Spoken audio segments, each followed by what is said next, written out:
Faye, alien nurse story in simple English, stood in the bright ward of the orbit clinic and tried to keep her hands.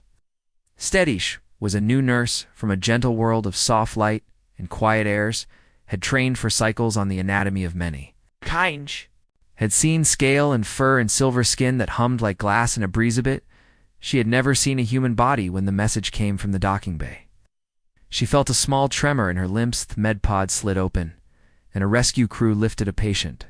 Onto the table, a tall woman with short dark hair, her name tag from a torn suit, red Lilith's suit, smelled of smoke and salt and a hint of metalthy. Nurse drew a breath and began a calm scan. She read the waves and the rhythms. The human heart pounded. Like a drum in a rainstorm, it slowed as if listening to the room. Lily had broken ribs and deep bruises. There were burns along the arm and a line of shrapnel near the hip. Nurse reached for the gel, and the fiber patchy spoke to the team in a low voice, "Keep the lights warm and the air rich, humans," like that she said. She had learned this from a manual and from a whisper in the hall that mornings. Placed her fingers near the rib cage and felt heated, felt like a forge under skin. Lily stirred and opened her eyes. Her gaze was clear and steady. Despite the pain, she did not call out. Shay did not plead. Shay only watched the nurse as if weighing the room and the chances. The room gaveth. Nurse felt a pulse rise in her own throat. She had been taught that humans were strong, but a lesson in a book is a thin brigathus. It was a mountain under her hand. She pressed the patch and the wound sealed with a soft hissed. Human hissed too and then smiled as if the wound were a joke told by Fatathy. Nurse asked her to keep steadily, nodded, and fixed her gaze on the ceiling tiles. Tiles were pale and dappled like the skin of a river. Stone started the scan again and saw tiny fractures knit as if trying to mend by will alone. Felt the first shock. Thenth body had taken damage that would end most beings in seconds. Yet, held together with threads of muscle and stubborn pulsish, moved to the burns and spread.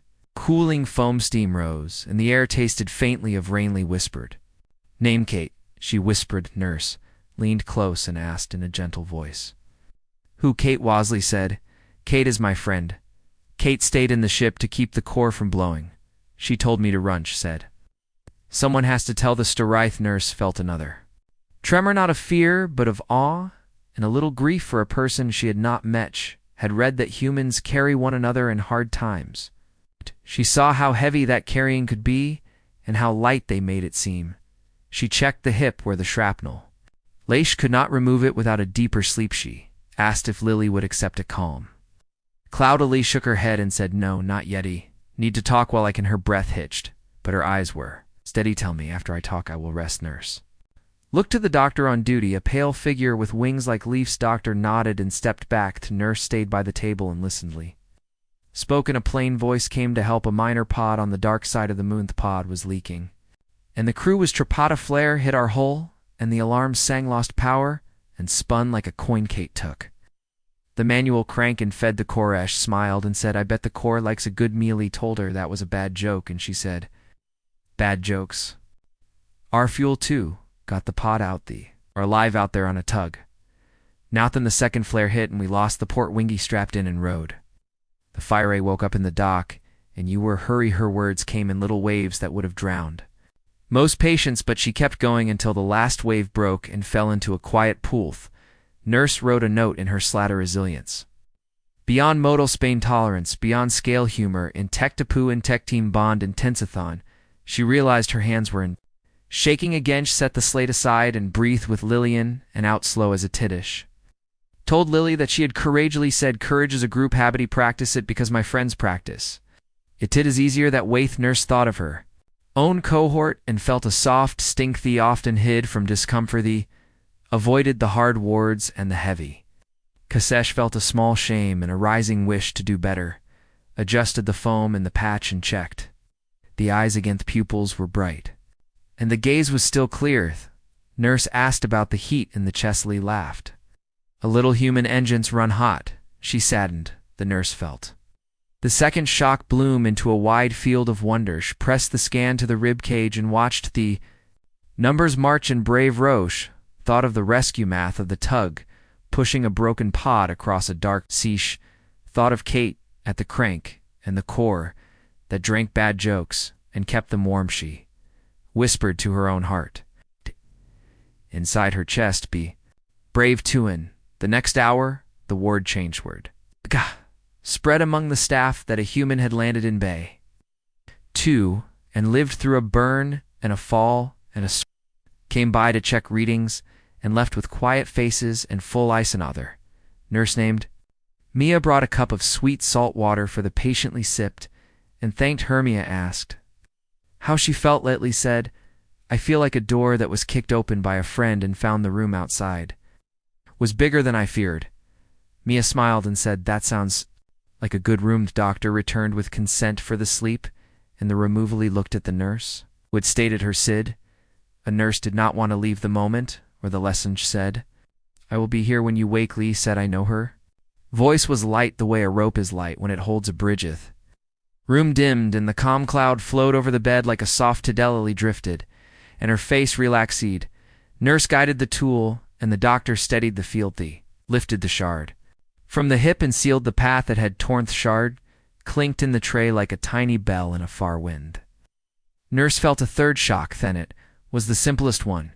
It was love for the work and love for the beings, came through its door shad. Seen strength in many, Shepesh had felt rage and fear and calm and duty, but this was the first time. She had felt her own self change under the shape of anotherly slept scans, showed a steady rise toward the field of Safitha. Nurse sat and wrote again. Wrote that humans are built for storms they bend, and they bruise, but they do not break in the way that models say. They should thee try again with a joke and a plan, and a French wrote that their bodies are for climbing muscles.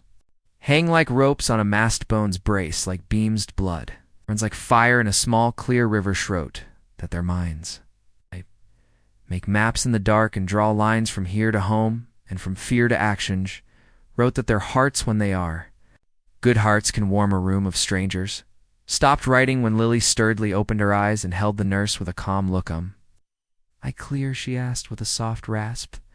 Nurse nodded and said, Yes, you are clear, and you are safely smiled. And asked if the other crew made it to the tut. Nurse said yes, and watched a weight slide off the human chest. Lee closed her eyes for a moment and then opened them. Again she asked for a small thing. Could you send a line to Kate if Kate made it ill? Her Lily kept the promise to carry the storith. Nurse said she would. It meant itch. Checked the line and sent the message through the rescue netta. Reply came from a distant Kate Livage. Had burns and smoke in her lungs, but she Livage sent a line back that said, Tell Lily I owe her a new bad jocketh. Nurse read the line aloudly, laughed and coughed and laughed. Again she asked for water and drank and rested. In the days that followed, the nurse stayed on the Kasishi, learned how to rap. A human rib with a band that flexed like a reed, learned how to pace a human step so the bones would heal, but the spirit would not rust. Learned how to listen to their silence. There was a silence for fear, and a silence for memory, and a silence for thanks. She learned to tell them apart by the tilt of the mouth, and the lay of the Isley walked the hall with a slow sway, and greeted each worker. By Namesh asked Megan about her sister on the night shift, and asked Laura about a garden on a cold deck, and asked Chloe if the stars looked different from the laundry porch she had carried. A small bag with a charm of bent wires, said Kate made it from the first shard. She said it kept her steady, like a hand at her back. Nurse saw how the others rallied around the patient. They brought warm broth and old music and tiny lights that stuck to the bed rail like a row of moons. An elder tech named Nora told a story of a storm on a salt sea. Long Agali listened and nodded and said, Storms teach good lessons. Nurse thought of this lesson tune the last morning before release. The nurse took Lily to the view deck. Space hung like a dark lake beyond.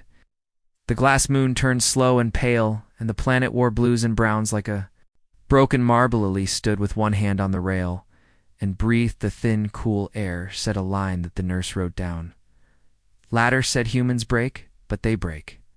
Forward they fall and skid and stand, and the skid marks point to the next step. She said friends make the ground less sharp. Than she turned and thanked the nurse by nameth. Nurse felt heat in her chest again. Knew it now. It was not fear, it was the human heat she had felt on the first day. It was the heat of engines and promise, and the work of mending. Walked Lily back to the ward and signed the release-ish pact. A small kit for the ship. It held foam and bands and a card with a simple map of breath. Lily took the kit and the charm and the weight of all that had happened. Said she would visit when the route brought her near. Said she would bring Kate and the bad jockist. Nurse smiled and said the ward could use more fuel.